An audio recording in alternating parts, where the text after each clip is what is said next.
This is the Introduction to Student Learning Outcomes, or otherwise known as SLOs. The student learning objective process creates a relationship between student achievement and teacher effectiveness under the umbrella of PA course standards. An SLO is about linking student achievement of measurable standards aligned objectives to effective teacher practice. And strong SLOs will inform effective teacher practice as well as provide measurement of student achievement and teacher effectiveness. The concept that student achievement can be measured is not new. Standardized tests, grades, achievement rubrics, and academic reward systems are found on the premise that student achievement can be measured. But new ideas about measurement of student achievement have surfaced as the goals of education focus on 21st century learning skills and college and career readiness.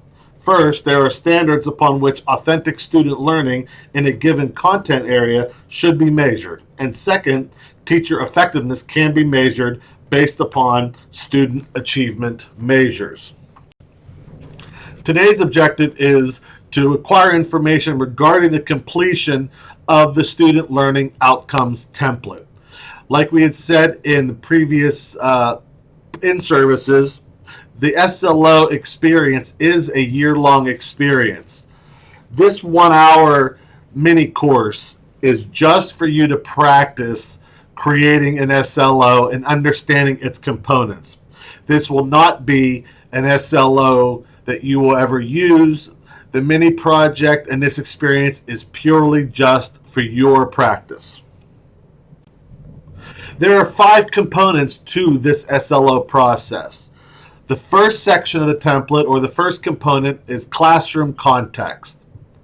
The next section is the goal statement, which has to be based on the PA core standards and a rationale. Performance measures, performance indicators, and ratings. We are going to go over each of these sections individually. Let's start at the beginning. The section 1, the classroom context.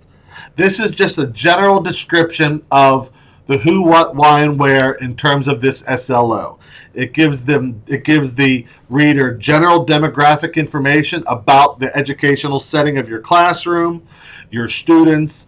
It articulates the course, grade, or grades that you're going to be using this SLO with, and students that the SLO is based on.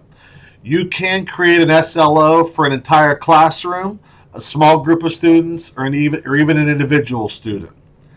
It also provides class size, frequency, and duration data. How often and how long will you be checking the data on this particular SLO? So that is the section 1 entitled Classroom Context. Element 1A is your name. Element 1B is the name of the school where you are. Element 1C is the district name. Element 1D is the name of the class or the course that you're using, which this SLO is based. So not necessarily all of your classes. It would be the class that you're using this SLO. 1E would be the grade level, and again, it's the grade level that is this SLO is created if you teach more than one grade level. Total number of students. This is the aggregated number of students for which the data will be collected and applied to this SLO. So this will be how many students are you using for this particular student learning objective. Typical class size would be the average number of students in a single session.